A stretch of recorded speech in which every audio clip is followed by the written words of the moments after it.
swung on and driven high and deep into center field. The Red Sox are going to the playoffs. Say down, say hello to October. It's gone. It's into the bullpen. This game is tied. This game is tied. Strike three called. 100 miles an hour. His 11th strikeout. Dale winds. He fires. Swing and a miss. Strike three. It's over. The Red Sox have won the World Championship. All right, Play Tessie, we're back. Episode 349, the official Red Sox podcast of WEEI. Subscribe wherever you get your podcasts. Rate 5 stars. Find us on the socials at Play Tessie, Twitter, Instagram, TikTok. We are presented by Baseball Isn't Boring. Get your merch at bbisn'tboring.com. Sammy's here. Pat's here. Gordo with you guys. Just a brutal, just awful, 10 out of 10 terrible sports weekend in this city. Bruins get bounced on Friday. Celtics get bounced in Game 7 on Saturday.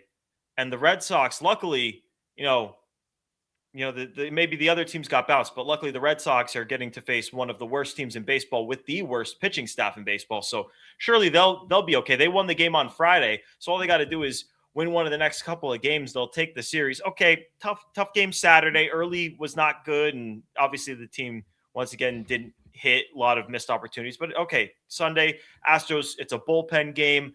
The Red Sox have Ranger Suarez. He's been really good lately. Like, they'll surely win that. Ranger goes down. Game gets to extra innings, which it never should have gotten to. You get a gift.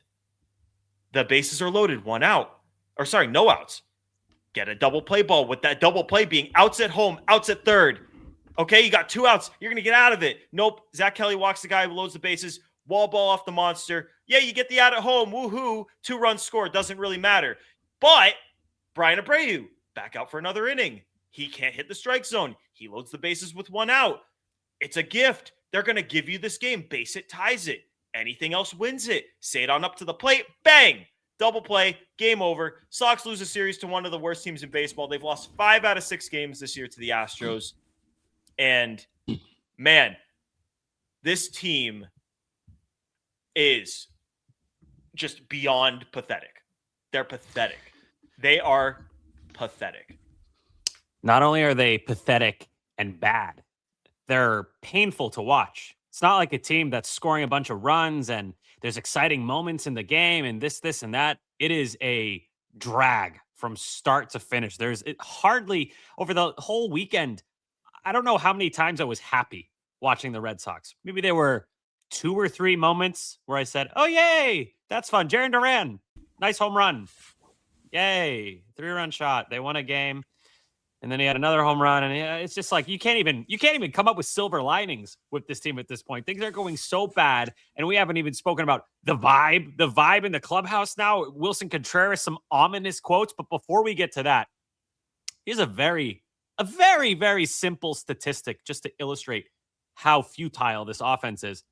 This is from Buster Olney from ESPN. Red Sox lose the series to Houston, semicolon. They've dropped 4 of their last 5, which is bad. And in that span, they have scored 8 runs. How's that even possible? You could use a AAA lineup and they'd score more than 8 runs over 5 games. I'm not even joking. I think there are AAA lineups that would put more offense on the board than what the Red Sox are doing right now. And it's so frustrating. Go for it. Most. So frustrating, painful to watch. If you're a casual Red Sox fan, I don't know how anyone could talk a casual fan into watching this game, let alone thinking this team has a chance to do anything. And somehow, because the American League is terrible, we're going to have to keep watching because they're going to be close to a playoff spot, even though we're not idiots. We know what's going to happen. Even if they get that playoff spot, which sounds insane to even think of, they're not going to do anything with it. It's just this painful slog of a season. Like I said on radio today, it feels like we're in late September of a bad Red Sox season, but it's May 3rd. We're not even close to the end. It's just painful. Painful. Yeah. I mean, going into this series, it felt like it had the chances to be kind of a titular series because it's your first home series after firing Cora. You're going up against what is statistically the worst pitching staff in the league. And you're like, okay, if you win 2 out of 3, maybe a sweep. sure, you're like, okay, things are, moving in the right direction. We could feel okay moving forward. Maybe tide's turning a bit. You get absolutely shut down by the worst pitching staff in the league, not even the American League, in the league. Futile offense. Just, you can't capitalize on any. I think today they went 0 for 11, 0 for 13 with runners in scoring position. They've been held to 3 runs or less in 20 out of 34 games. No one aside from Duran, maybe. Duran and Contreras are even showing flashes of power. And then, like, it's the same thing every time we record, it feels like, because there's literally nothing going on with this team right now where you feel good or encouraged about. Everything that can go wrong is going wrong and will continue to go wrong. Pat, can you say that stat one more time? They have been held to 3 runs or less in 20 of 34 games. Like, that's not a small. This is the offense. Even if it gets considerably better than this, it's still not even close to a winning offense. It's just they don't have enough right now. They don't. And, like, shout out to Duran for 2 homers in the series. Like, get that trade value up, buddy. Like, we could use it. Like, that's where we're at right now. Someone in my comments tweeted that there's nobody on this team that could get traded and have the fans be devastated about it at this point. And maybe that was a little bit of an exaggeration, because I think people would be pretty devastated if, like, Roman Anthony got traded or Garrett Crochet got traded.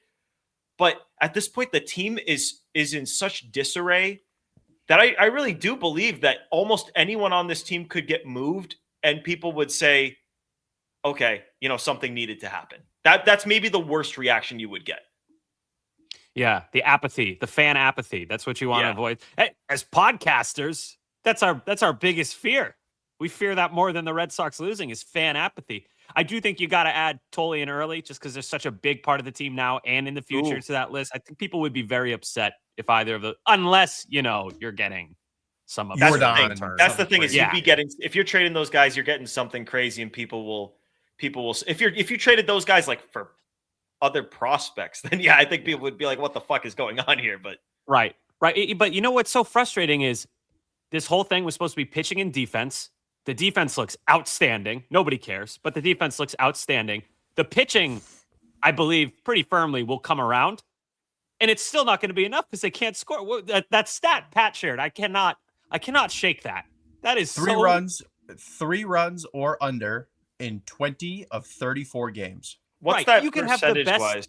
Yeah, you can have the best pitching and defense of all time, and you're still not going to win a lot of games with that weak of an offense. Like, if this team had an average offense, it would be such a different conversation. They're not even close to average. They're not even in the ballpark of average. That's the thing is and by the way, it's 59% of the time they are 3 runs or less, basically needing a perfectly pitched game to win that game. 2 out of 3 games in a series, they're guaranteed to score less than 3 runs. Right. I forget what was I even saying there. What I started a sentence and then I interrupted my own sentence to say a stat. You were saying that I'm the best looking on the podcast and you envy my good looks. God, this season, this whole Red Sox atmosphere has gone to shit. If I was going to say that, no. Can you guys guess? Which night or which day this week I ate shrimp pizza? I'm going to guess Friday. I did it on Friday. Well, you're the reason they're not winning the series then. I am the reason they didn't get swept. Let me tell you, correlation always equals causation. That's why once the Red Sox fire Pete Fatsi, they'll start hitting. So, hey, listen, I gave Jake Bennett the power. I was before that game. I felt bad for the kid because I was thinking, damn. I mean, it's the first game at Fenway after the firings. The team is playing worse than bad. They're terrible, and there's going to be boos. They're going to be sell the teams. It's going to ruin the kid's debut. He already was probably. I know he had a really good ERA in AAA, but there were a lot of reasons I think a lot of people thought he wasn't necessarily ready. But good for him for proving those people, myself included, wrong with his good start and winning them that game. Because again, they scored 3 runs, so you had to have a basically perfectly pitched game. He allowed 1 run in 5 innings, and the bullpen took it from there. And good work. We got one. Mm-hmm. We got 1 game out of it, man. We got one. That's another thing. The bullpen's been good. bullpen, defense. I still believe in the rotation, like I said, and it doesn't matter. It doesn't. That's what I was going to say, Sammy. Sorry to interrupt. Go You ahead. said you feel good about the rotation, but they're all hurt. Yeah, right. But that's what I'm saying is they'll come around, and I like Tolley filling in. I like Bennett filling in. You feel good about those guys, but your depth is now at 0. I'm still not super worried about that. And I so badly want to talk about Jacob Bennett, as Bradfo likes to say, Jacob. But it feels wrong to talk positive about anything, even though he was very good. It was a very good, very impressive debut. He seemed calm, cool, collected. He has the face of a child and the body of a full-grown adult. I think that's hilarious. But I don't want to come on here and be like, hey guys, silver lining round 21. How exciting is that? Nah, man. I mean, good for him. I appreciate the start. Glad he got a win. He didn't get optioned. Good shot. He can't get optioned because everybody's hurt. I mean, if they were 100% sure that Sonny was coming back Wednesday, they could have optioned him for like a mop-up arm, and I don't know. But hey, now Ranger says he's fine. He says he's fine. I trust the Red Sox with injuries. I trust the players and the coaching staff. Yeah, I believe them. Yeah. Come on. I mean, Cutter's fine. Pablo's fine. Like, everyone's fine. Johan Oviedo's fine, guys. And that's the one. And guys, Justin Oviedo, Slayton, nothing wrong. Yeah, Justin Slayton certainly didn't just start his rehab assignment today after being told about a month ago now that he'll be back shortly. Buddy, he was told that we were originally told he was going to be back the next day, and before they even showed up that day, he was on the IL. Wait, down day. did that, down day. Gordo, He's a little tired. It's a down day. Yes. They Alex, said if not tomorrow, the next day. AC said he didn't enter a game in the 7th inning of a game that you would have thought that Slayton would have entered. And then they asked him after the game, and Correa said, I don't think it's oblique, but maybe we'll call it his side, a little bit of soreness, but he should be good for tomorrow before they even showed up. Oblique strain on the IL. Oh, but it'll be minimum 15 days. And obviously it was not minimum. You know why I didn't remember that quote? Because I never listen to these guys when they talk about injuries because it means nothing. I want to talk a little bit about the second game. Obviously, shout out to Jake Bennett. Good for him, and we'll move forward from that game and talk about the next one. Connolly early. It didn't look good. And I think we talked about it on the last pod about how impressed we were with him. It was 2 pods ago because it was the Sunday. He showed up on the day after they fired Alex Cora when there was so much turmoil, and we as fans had trouble focusing on the game and watching the game and putting stock into it. And he had to go out there and pitch it. And that was his most impressive start of the year. Not even just for that, the numbers wise. It was the only start this year. He hadn't walked multiple guys. He went the deepest he'd ever gone. He was awesome. But the underlying stuff, we praise and praise and praise, but the underlying stuff did say that, hey, he's not necessarily missing as many bats, not anywhere close to as much as he missed last year. He's walking guys at a much higher clip than last year. And it kind of all came full circle in this start where he let up the 3-run homer, which he hadn't really done this year. And it was 1 run, then a 3-run homer, lets up another. And there you go. Not like a full-on blow-up start, but it kind of, the numbers felt like they found their middle ground here with this one. It kind of felt a little bit like it was coming. I don't know. He's obviously not at this point in time, he's not a finished product or anything, and there's a lot of progress to make. I just get nervous because everyone else is hurt. And if they're coming back, then what? They're going to go 75% their first couple. You're relying pretty heavily on this guy who's clearly not where he was in September a year ago when he made, I don't want to call it an insanity run because that makes it sound like I think he's fraudulent. I don't think he's fraudulent. I just think he's a lot further from the finished product that it kind of looked like he was when he was putting up the numbers he was to start the year. I mean, this kid's incredibly young. I hope nobody looks at him or has looked at him as a finished product. That there always are people who put these lofty standards on prospects who show flashes like Connolly Early did last year, which, it's not a bad thing. High expectations are good. I do think that he is a little bit regressing to the mean And I don't mean that in a negative way. It's just that this is inevitable in baseball. It happens.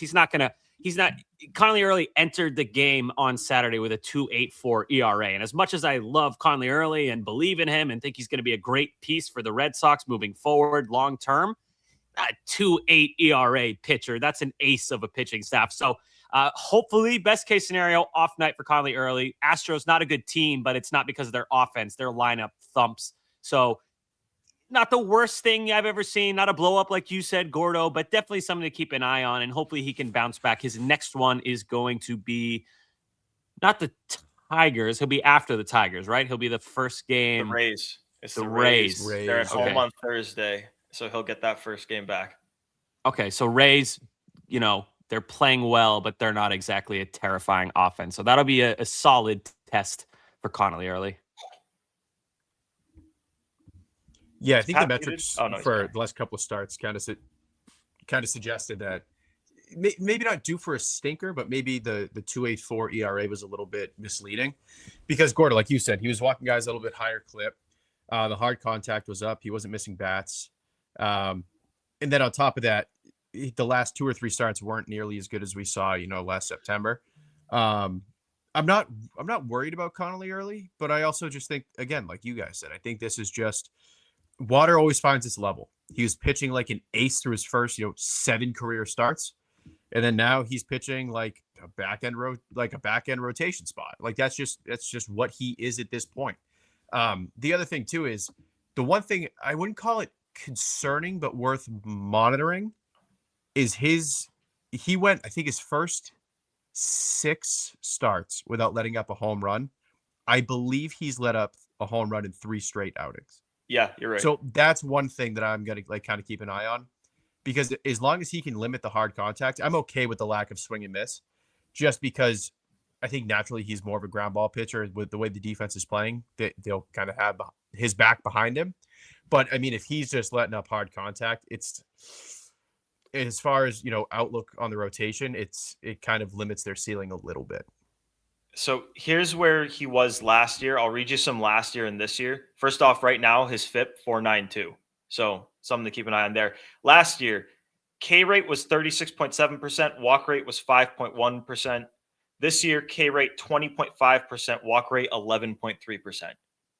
That and granted, he doesn't need to be the guy that he was at the end of last year. Like that was outrageous. He was unbelievable, untouchable. It was 11 Ks in his debut last year. I don't know why. I feel like I forget about that a lot, how impressive it was. Like Toley showed out in his debut at Fenway against the Pirates and then early outdid him, which is insane. Yeah. It was crazy.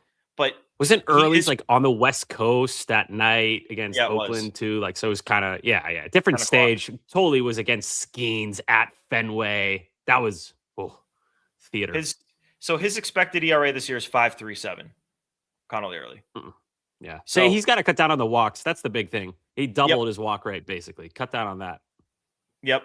And I think the guy's going to be a good pitcher, but the problem is we basically entered this series and it's like, okay, you're going to have 2 of your better pitchers on the mound in this series, Conley Early and Ranger Suarez. And it's no. For this team to even be competitive, you need to be saying Crochet, Suarez, and Sonny, that's your 3-headed monster. And hopefully Brian Bayo and Conley Early or some combination of those guys and Toley or any of the other injured pitchers or whatever combines to give you good back-end guys in the 4 or 5 that are pitching more like 3s. But right now, with the injuries, with underperformance, I mean, let's assume for the sake of discussion, which is a bad assumption to make, but let's assume that Ranger's healthy. He's pitching like a front of the rotation guy right now. After him, I mean, what's next best of the healthy guys right now? Toley? Is that crazy? Ooh. It probably, I mean, your other options are Toley, Early, Bayo, Bennett. Obviously, it's not Bayo. Bennett's made 1 start. Early has looked good all year, but I mean, I just read you the expected stuff. I mean, it's Ranger, and then it's pick your guy out of Toley and Early. That's not a good place for the starting rotation to be. And I know Crochet's throwing today, and Sonny might make a start Wednesday, so this might end up being a dumb conversation to have, but it is a tough place to be. Pat? Gordo, repeat what you just said. You said Ranger or? I don't know what you. What Okay, did I say? you said it's Ranger and then your pick of Early or Tolley. Right. Mind you, those are two guys 75 days ago who are not even projected to be in the rotation at this point. Right. Which And is it's been a lot of injuries. So and like, it's I get May it. 2nd, 3rd. That's insane. That is insane. Oof. It's not good. Third. But yeah, May 3rd. May 3rd. I hope Ranger's okay. If Ranger misses time and Sonny doesn't make his start Wednesday, and like we have to go any semblance of time missing all three of Crochet, Sonny, and Ranger Suarez, oh my God. Because the offense already can't do anything. And the pitching's been the pitching overall hasn't been good either. But if you take away those guys, not only have they been bad, but you don't even have hope for it to get better. This I was about to say the hope thing. This is why I said today on radio, it feels like I'm walking through the desert. You know what, Gordo? Here, I got one for you. This is for you, Gordo. This Red Sox team, from my perspective as a fan, it's like the story of Hanukkah, but you do not have candles. There's no light, and the desert is never ending, and you're never going to get to the end of it until the season ends, at which point we'll all be dead.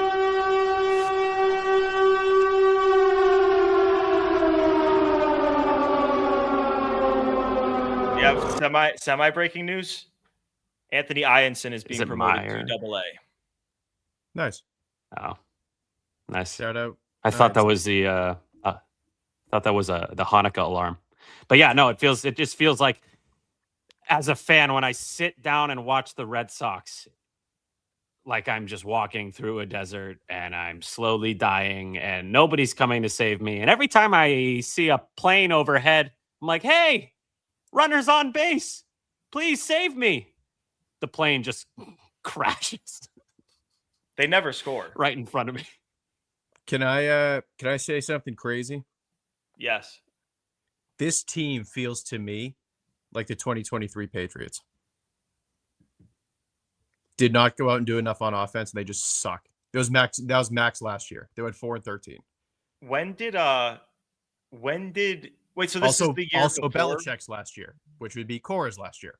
Okay, so this is the year they ended up drafting Drake May. At what point in time during that season did you start rooting against the Patriots to get the pick? I think it was the Raiders game. Which was week 4 or 5? I'll double check. Keep going. Guys, I got some nasty quotes that just came out. It's not good. The clubhouse, I think the clubhouse is messier than we know. Okay, so first, this is Willson Contreras. Willson Contreras, this is a, what's the word? Paraphrase. So he basically said it doesn't help that the lineup has a lot of young players with not a lot of experience dealing with slumps. And then minutes later, Marcelo Myers says, this is an actual quote, to me, that's just kind of an excuse. Blame the young guys. But at the end of the day, we're all playing baseball. We're all pros. We all know what we need to do. I don't think we're doing a good job with runners in scoring position. When you don't do that, you don't score a run. So now we have the veteran in the clubhouse, Willson Contreras, who's a noted, I guess, noted hothead, saying one thing. And then Marcelo, who's a young guy on this team, as Gordo sinks into his chair, saying, no, that's bullshit. That's an excuse. Don't you feel like it would be good to have Alex Bregman in the clubhouse right now? The amount of people who said, oh, you're overrating the leadership stuff. He's not that good. You're overrating it. How do you feel now? The clubhouse is a mess. The team is a mess. Cora's gone. There's no end in sight. I'm walking through the desert. Hanukkah's canceled. Everything sucks. Pat? We didn't even bring up the Rafael Astori thing from yesterday. That's a whole other fold in this. Yeah. Right. And then, by the way, Trevor Story. Hold on. I've defended Trevor Story a lot. Why is he not a leader? And the answer is always, it's not his personality. Sometimes you got to make changes. You got to adapt. So sorry, Gordo, you go. If you didn't watch the game on Saturday, ball hit off the wall. Sadon fields it off the wall, throws it into second to try to get whoever was running, stretching it to a double. It was a really nice play by Sadon. Story catches it, and he was maybe 3 steps behind the second base bag, close to the outfield, not in a position to make the tag. I don't think he would have had the out anyway. He very likely would not have had the out anyway, but Sadon clearly felt that Story should have at least tried, and he held his arms in the air like, what the hell? like kind of holding your arms, like what the hell, man? And after the game, Story was asked about it, and I should get the quote up, but it was basically like, nah, man, like we're gonna talk about it. We'll keep that shit in house. Pat. Well, Sammy, you just said that why isn't Story more of a leader? It's not his personality. You have to change. If there's one guy in this fucking clubhouse who should be a leader, it is absolutely fucking useless. It's Jarren Duran.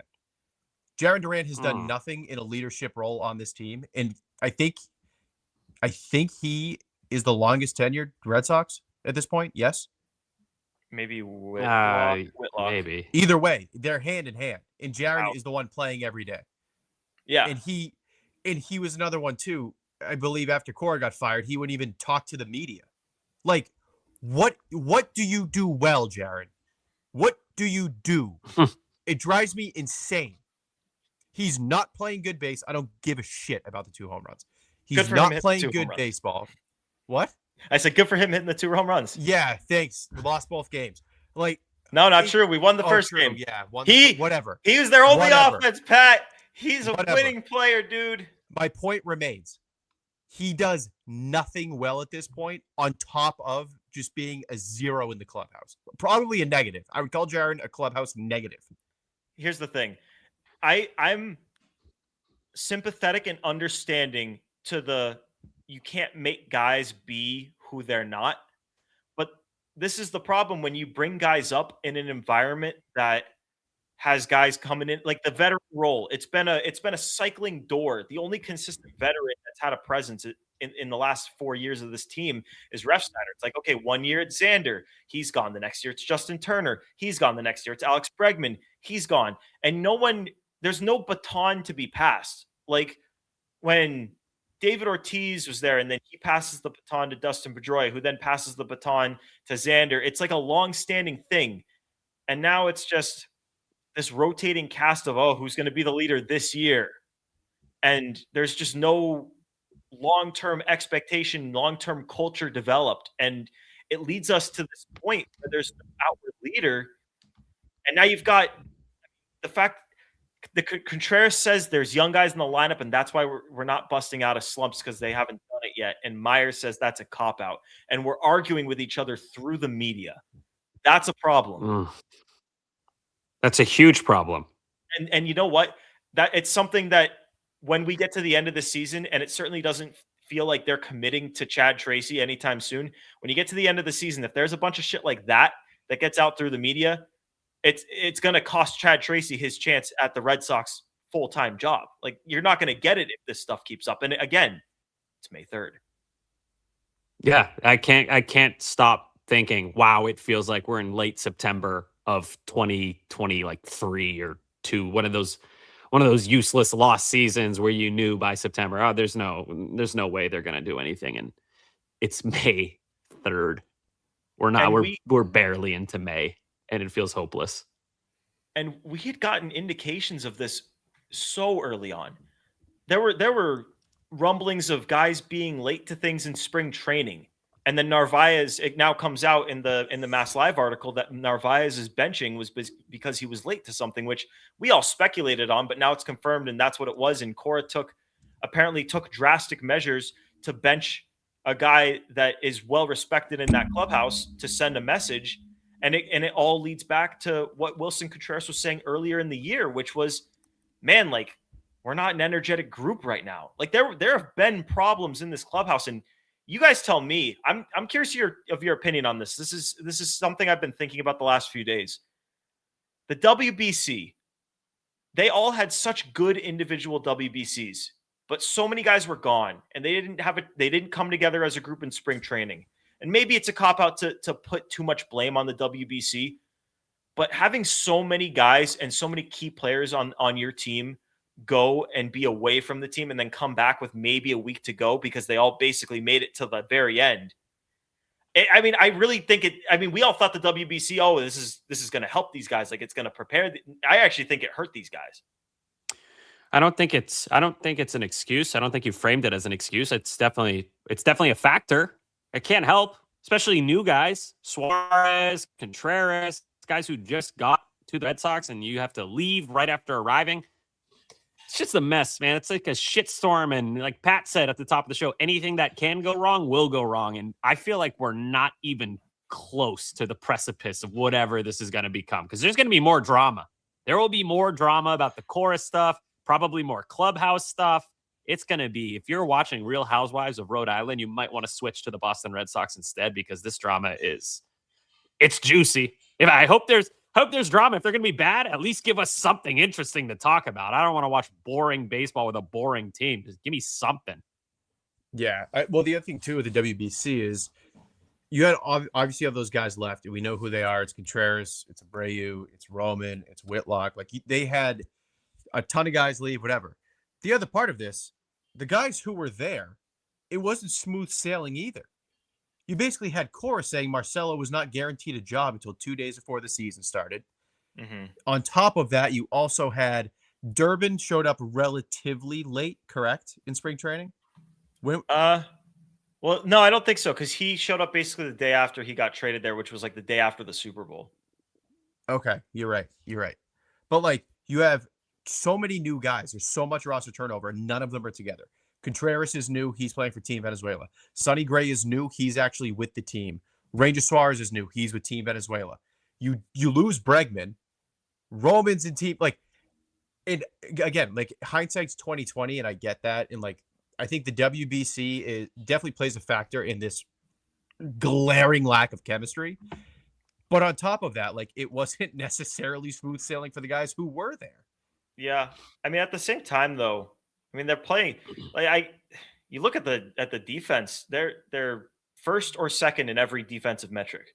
Like they have been the best defensive team in baseball. So it's not even like they aren't playing together in the one aspect of the game where you're actually playing with each other, which is in the field. Like at the plate, it's a me versus you, me versus pitcher. In the field, you're playing with each other. You got to know where each other is, know which base to throw to, know who's going to be where. It's all connected, and they've been good in that area. So I don't know. It makes me I keep coming back to the whole they built this team around defense. And okay, let's think like if a team was the best offense in baseball, where would they be? They wouldn't be 13-21, that's for sure. But the best defense in baseball, if you're going to build your team around defense and not give anything else with it, this is just where you're going to be. Question for you guys. With knowing this Willson Contreras weird paraphrasing about blaming the young guys, you guys think he ends the season on the Red Sox or on a different team? Pat, you answer this because I got to sneeze. Oh God. This is tough because I'm not sneezing. Because like I'm just thinking they do. If you're watching like on YouTube, Gordo just had the weirdest like attempt to sneeze that ended without it. What the hell was that?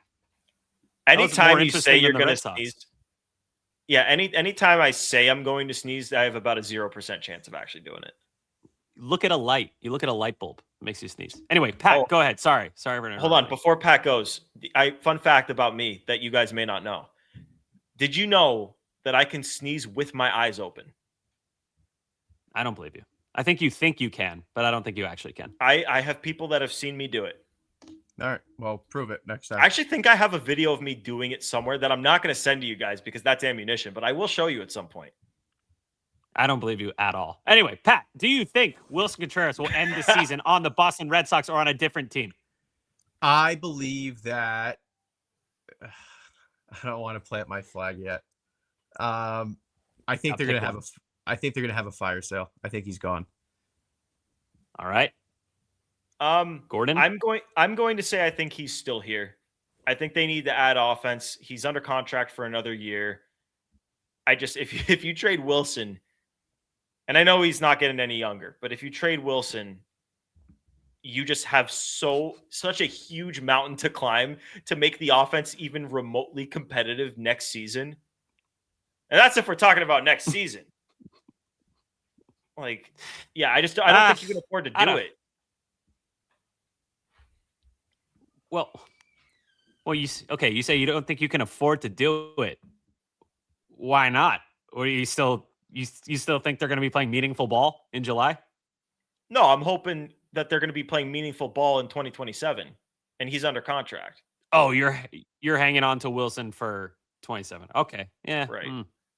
I don't know. I mean, if I'll tell you a scenario where I would more so consider trading him, and it's probably not a scenario that's going to happen. But if like let's say Tristan Casas came back, That's what I was going to say. Yeah, and he starts hitting the shit out of the ball, then in theory you could trade Willson, rely on Casas to be your first baseman, and go out and get a DH for next year. You could do it, but I don't. Yeah, I mean, if you trade Willson, where is this offense at 27?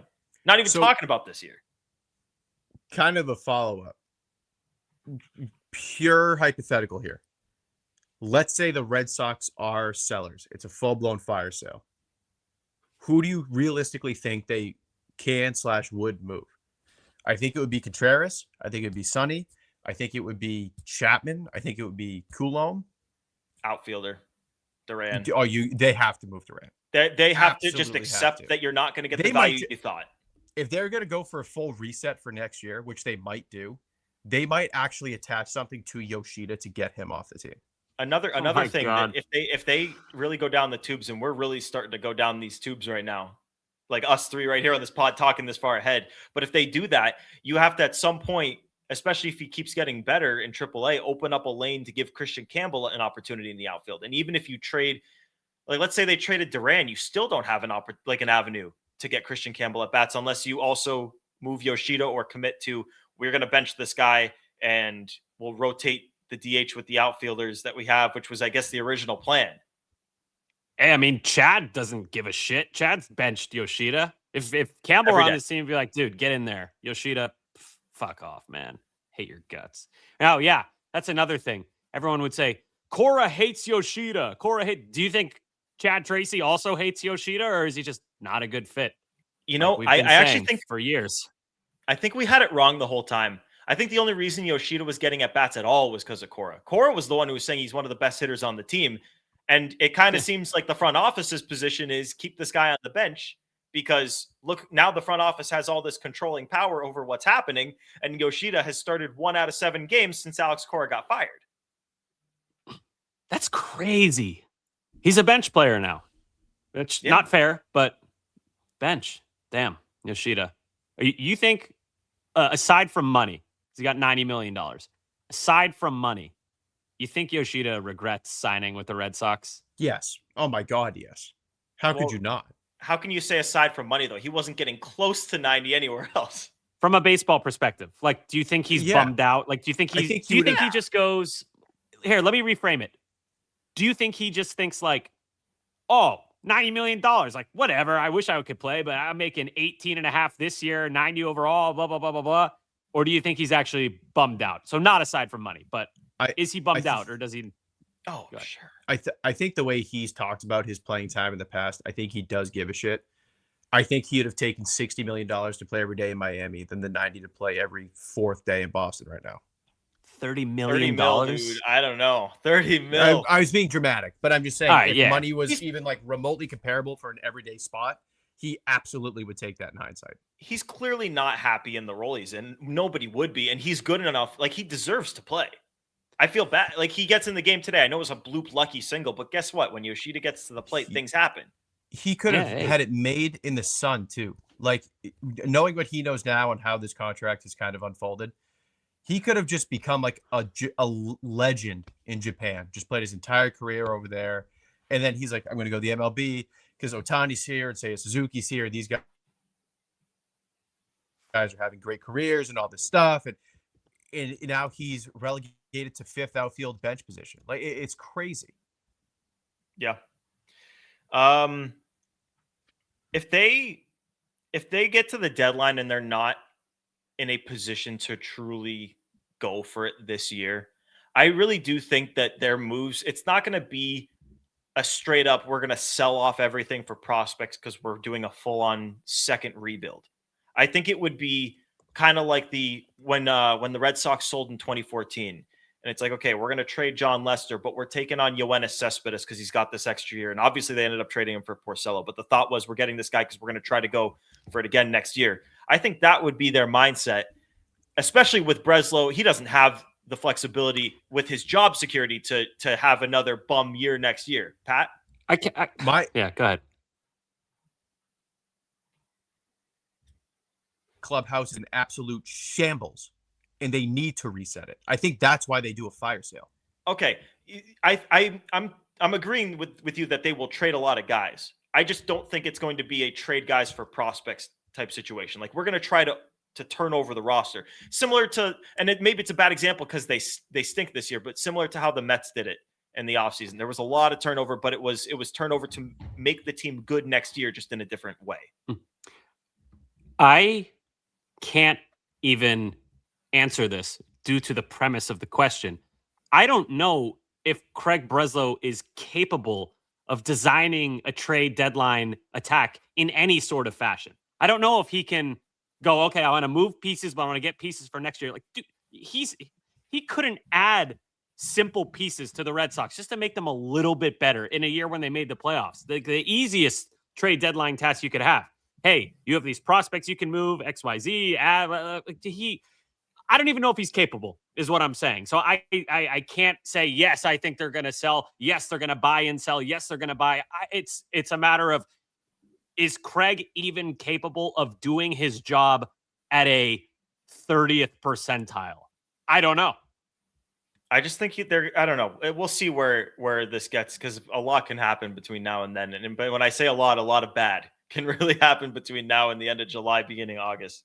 But I honestly see this playing out like it's the off season. You're just like thinking about next year. You're not thinking about a 5-year plan or anything. But I do think the most important thing when I think about what needs to change to get this offense where it needs to go, they need a third baseman.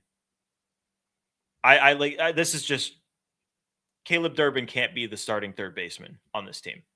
With the way they're designed, with positions like center field and catcher that are given to guys that are defense first, third base cannot be a defense only position. Even if Caleb Durbin gets to the level that he was at last year, and this isn't me saying that Caleb Durbin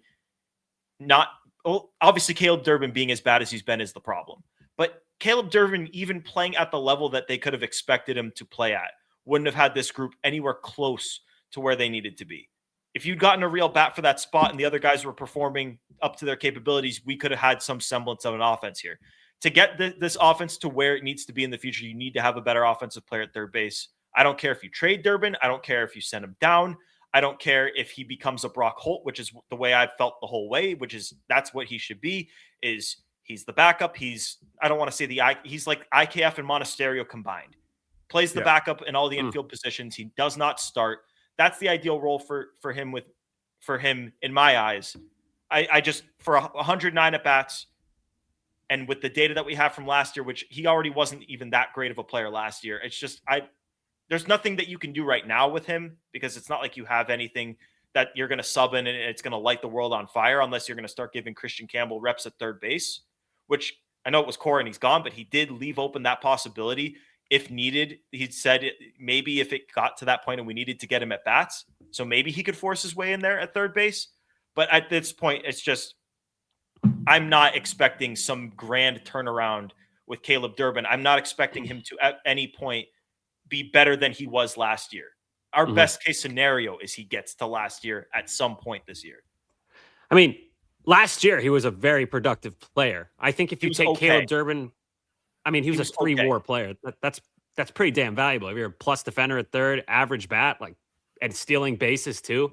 If you replace Ryan McMahon with Caleb Durbin on the Yankees, I think they're quite a bit better. But on this Red Sox team, he's being asked to do way too much. And why is a 5'6", 160-pound guy being told to pull the ball in the air? Why don't you just spray singles to right field and center field, get on base and run? The way they're using him is bizarre. And I do agree with you, Gordo. I like him in more of that Brock Holt role, where sometimes he starts, sometimes he comes off the bench. He can run a little, puts the ball in play. What he's being asked to do, and I know he's been dropped in the order. He's now 8 and 9. But to start the season, he was hitting 6th. And I think at least I did. I thought that was a good spot for him in the lineup based on the other personnel on the team. But that's not how he should ever be used. I was only saying put him there because there was no other option. This is not a good way to use Caleb Durbin. And I think Durbin will be productive over his career. Maybe not in 2026. I hope he sticks around with the Red Sox, but not in this role. This is a weird ass role to put a guy like Durbin in, who people forget, this is not a veteran. He was a rookie last year. This is not a veteran player at all. And now you're asking another young guy to take on a weird role, and the Red Sox are just addicted to doing this at this point. So long way of me saying, I like Durbin. I don't like him in the role he's in right now. He's not playing well whatsoever, other than the defense, which has been very impressive. Not a good spot for him. I think he'd be better served as kind of that Swiss Army knife, which is very valuable. Valuable piece to have, but not on this Red Sox team. Yeah, I think there was plenty of avenues for him to be playable in a much lesser role had they made other moves this offseason. Like, Caleb Durbin is the 9 hitter in like a 2018 style lineup. You're just deep 1 through 6, 7, 8 are good hitters, and the 9 you can afford a defensive guy in there. But the way they went about this offseason, if they traded Duran and they brought in Alonso or Schwarber, like if they had a legit 1 through 6, you're like, I feel great about those guys. You can get by with playing Durbin every day third base. The way this team is constructed, they already have a defensive first guy who can't hit for shit. His name is Cedon Rafaela. You add in Caleb Durbin to that. Those are basically 2 nothings in the lineup. In what already is a lineup that cannot hit for power and cannot score runs. And the catcher spot, Pat. Because that's my problem here is even if you had 3 or 4 rock solid thumpers in the middle of your lineup, it is difficult to make it through if your 7, 8, 9 don't hit. And Rafaela goes up and down. Like, there will be stretches where he does hit. Narvaez has some runs too. He's played very well lately. I give him credit for it. But if the overall numbers in your 7, 8, 9 are like 3 straight low 200s guys, mid to low 600s OPSs, and that's being generous to Durbin, because Durbin this year hitting 165 with a 502 OPS. Only home run was off a position player. So it's brutal. And whether you look at it in terms of the lineup depth, where you already got Rafaela, you already got Narvaez, 3 of those guys is too many. If you look at it in the middle of the order, they don't have a true rocks, like, oh my God. Like, I'm thinking about Yordan Alvarez the entire series. When is he up next? The Red Sox don't have that caliber of player. If you don't have those guys in the middle of your lineup, you sure as shit can't handle 3 zeros in your lineup offensively. And even at their peaks, they're not much more than zeros. Like, Durbin was a league average bat last year, and it felt generous. Like, it felt like you look at the profile, you look at the prospect pedigree. It didn't look like, this doesn't look like a guy who's going to be league average bat and then build on it. Yeah, I think he'll hover in that like 90th percentile, close to 100, good guy to have, but you don't want to be relying on him. And right now the Red Sox, I mean, that's just crazy. And we don't have to do the Devers to Bregman to Durbin thing, but to at all rely on Caleb Durbin to be more than what he was in Milwaukee. They used him perfectly in Milwaukee. Play a little second, play a little third, emergency. You fill in at shortstop for like 6 innings that season. And you run a bit, get on base, put the ball in play. Like, that's what he's supposed to be doing. He's not supposed to be pulling the ball in the air. I can't get over that, man. I know the green monster. I know it's great. You're 5'6". You're not a power guy. You got to use the whole. You got a giant right field. Just plop singles and get on base. It's so. And you saw him today on Sunday. The batting stance is different. He doesn't have his front foot towards the outside of the batter's box. But at least, like, maybe a good sign of things to come. But how could you feel good at all about him at the plate? It's like, I'm no longer looking for signs. It's just, if it ever comes, I'll be happy it did. What's horrifying is that, like, we're having this whole discussion about how to best utilize Durbin and what the team doesn't have at this point. There are no free agents coming up. No. That fill that hole. That's why you got to make trades at the deadline. And that's the thing, is you have to pray to God that Houston is trying to move Yordan. The Padres are trying to get shed money. Like, there's a very, very short list of feasible things that could happen where you can meaningfully upgrade that middle of the order to get that one guy you do game plan for, look ahead to get to. And I mean, they're going to have to get uncomfortable, whenever it happens, the deadline, this winter, after the lockout, whenever it happens, they have to jump on it, because it is a list of like 3 or 4 guys who could even remotely maybe be available. Pat, basically what you're getting at is they have to say, fuck the value. We see the guy that we want and that we know that we need, and we just something they haven't done in a decade. I was going to say, they haven't done that forever. Yeah, they haven't. No reason to believe it's coming, because when you push out Alex Cora is probably the guy in that room that says we need to do this, and he's now no longer there. So it's getting more and more analytical, more value driven. Hey, we have all these guys. We think that the aggregate of their value is more than Fernando Tatis Jr., so we're not going to trade them for Tatis. But guys, this lineup obviously needs a guy like that. We need a Yordan Alvarez. He's there. He could be had. If we trade all these guys, it's a lot, but we really need that. But the value, guys, those guys will help us more. No, sometimes you just need the guy.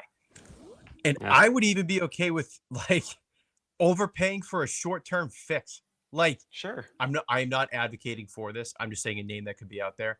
Corey Seager, put him at third base. That is a guy that you can at least have some faith can give you offense, can get you to the next guy that's available. Because the best free agent hitter this year is Jazz Chisholm.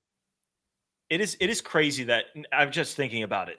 It is crazy how we are talking about how they need to add offense at third base. Oh, they need to fix third base. They need a third baseman. They had 2 star third basemen. At this time last year, they had 2 of them, 2 all-stars that played third base. They were here Gordo. But now they have Caleb Durbin.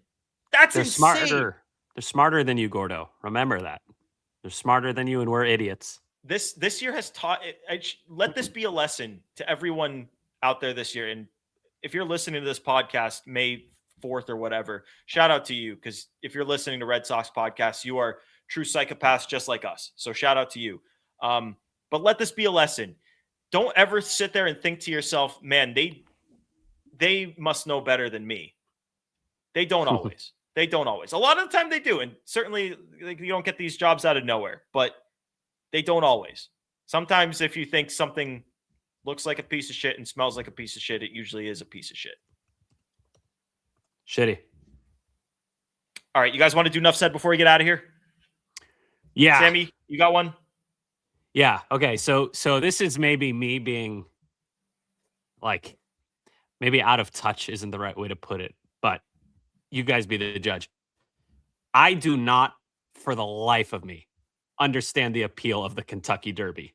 That is the lamest sporting event. It lasts 2 minutes. The whole thing is just people playing dress up. And gambling on a horse. What do you even go off of? This one looks jacked. I don't get it. I was watching it yesterday before the Celtics game. People are going nuts. I was watching at a bar. I felt like, am I crazy? Am I the crazy one in here? Who cares? But anyway, what do you guys think of the fucking dress up Derby or Kentucky Derby? It's a reason to drink, man. I like the Derby. I've never watched it. It's 2 minutes long. I don't set my day around the Derby, but if someone's having a Derby party and the Derby's on, yeah, I'll bet. Yeah, I'll have a couple bevs. I'll have a couple libations. I'll participate. Joe? You know what it is, Sammy? It's because betting is legalized now. And one of the very first things you could bet on was horse racing. If you go all the way back to the Stone Age. So basically when you were in high school, you can bet on horses or whatever. Like you, I'm not setting my entire day for it. I will watch the race, but I'm not succumb to the whole 6 hours of coverage that they have. But why? This is a question for Joe and Pat. When you watch the race, you guys don't have money on it, correct? Or do you have money? I don't. I didn't. I did it yesterday. Historically, I do. Okay, so this goes for both of you. Pat, only answer it as it pertains to yesterday. When you're watching it, you don't have money on it. What are you actually watching it for? What are you, when you're watching it and you're looking and are you rooting for something? Or are you just, I wonder which horse that I've never seen before is going to win, and then it wins? Yeah, pretty much. Or I'll be it's either I'm just curious to see who wins, but also people in the room, if they have bets, then I become a spectator to their happiness or misery. Right. So then I'm kind of tuned in, because if I have a buddy hit a bet, I'm like, shit, that's sick. But if I have a friend lose, I'm like, fuck yeah. Dude, if you bet on literally an animal to win a sporting event, I think you deserve to lose. That is irresponsible with your money. What do you even go off of? I kept seeing yesterday, the odds makers. But what do they go off of? It's like, oh, this horse's name is Dickhead Jones, and it's got minus 220. It's the how do you know? There's other. They run. other Yeah, I was gonna races. say they run There's other races. Yeah, this isn't the Yeah, only no, race they run. Yeah, it's a league. It's like, it's just like this is gonna sound crazy, Sammy, but just to help you understand it, it's like golf. Like the Masters is the big one, but there's plenty of other tournaments that helps them rank and get a feeling of how good these horses are. There you But go. these are athletes. These are pro athletes. The horses are animals. It's like, okay, this one Dude, won. They're trained I know, they're from while they're still wet from the horse coming out the horse. But my point is, Sorry, but my that's point gross. is, do you just, disgusting. Gross. Do you just like, is that it? Is that all the analysis you get? Is like, this one has won 4 races and lost 2. It's good. Well, what if they have an off day? They What do if they're in a times. They slump? have times. They Then ran Vegas this time. wins. Bang. It's so stupid. It's so dumb. I don't get it. I will say, like, the race yesterday was pretty exciting. Like, Pat, you'll echo it, right? Like the horse came from last place and came around and Yeah, won. good for them. What's the horse's name, Joe? Dude. What's the horse's name? Dickhead Johnson or whatever I said earlier. Why am I Golden Tempo? Golden Tempo. Golden Golden Temple? Golden Temple No, is the name of the. Tempo. Tempo. Oh, I was gonna say. Golden Tempo. Yeah. But there actually, Sammy, there was this thing you'll actually might enjoy before the race. And Pat, you can fill in any details if I miss anything. Oh, the drama. There was a horse that like threw the jockey I saw that. off of that Refused to go in the and stable. landed on its back.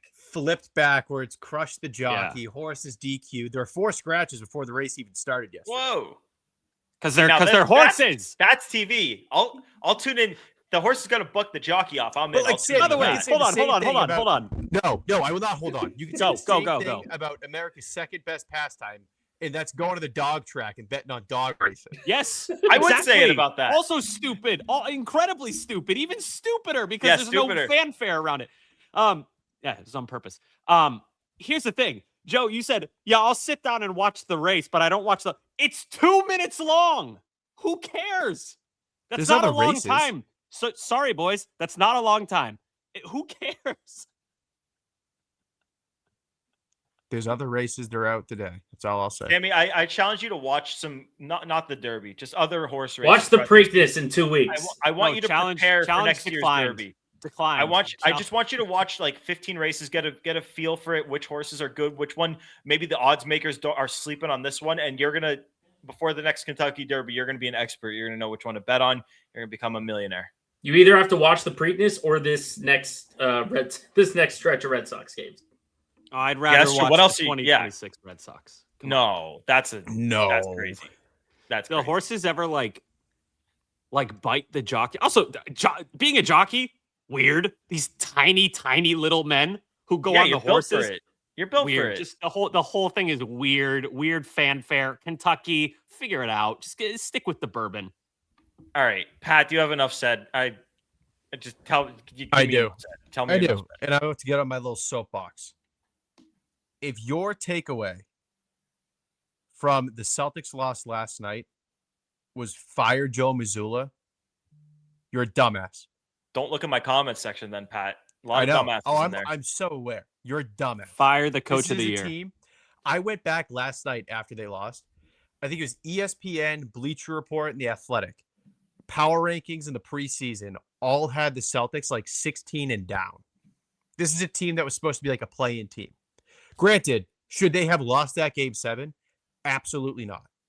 In totality, was it a overachieving season? Of course it was. Tatum was supposed to be out the whole year. Your starting center was Neemias Queta. And then you had your big you trade away Drew, Kristaps is gone, Al Horford is gone. Your big additions are Luke Cornett's gone, Luka Garza, Anthony Simons, and who else? They did nothing to just dodge the tax, reset for the year, get back to it. Completely overachieved. They 100% should have closed that series out when they had it. Never should have even gone 7 games. So Tatum not playing last night should never have been a thing because it never should have gotten to game 7. But if your takeaway from the season that they just had is fire Joe Mazzulla, you're a dumbass. Yeah, I mean, I pose the question of give me another coach that would have been able to take the Celtics team that, as you said, lost all of those guys and had the roster that they had and gotten them to be the second seed in the East. Obviously, the talent level was not up to par with the rest of the playoff teams, and they got kicked in the mouth. I get it. It was a disappointing you blow a 3-1 series lead, huge disappointment. I get it, but no, there's no other coach in the league that would have had this year's Celtics team as competitive or close to it as they were outside of Joe Mazzulla. Joe Mazzulla is one of the best coaches in the NBA. I don't give a shit what anyone says. I think it's more egregious the people who are saying to trade Jaylen Brown. I think that's more egregious because he's not going anywhere. I would not actively say trade him, but in the years past, I wouldn't have even picked up the phone.